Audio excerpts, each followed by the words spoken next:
Miskipärast lükkasin ma seda lofti viimistlemist nii kaua edasi, siis ma nokitsin muid väikseid asju, nagu näiteks lõikasin selle vana ruloo natuke lühemaks, et see sinna aknaauku mahuks. Ja siis ma tegin seda ukse nii-öelda lävepakku ka, siit oleks natukese pikem olla, aga toimib täitsa hästi ja astmena ka justkui. Ja siis lõpuks läksin siis lofti kellale ka, seal tegin aknapõsed ära kõigepealt, sest et need tükid olid valmis, siis asusin seinte ja lae kohale.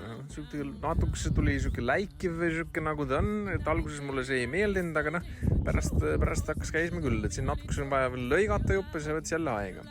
Ja nagu ütlesin, läikiv hakkas mulle meeldima, tekitab siukse mõnusa valguse peegeldamise efekti, seina ääres on siuke äge valgusriba.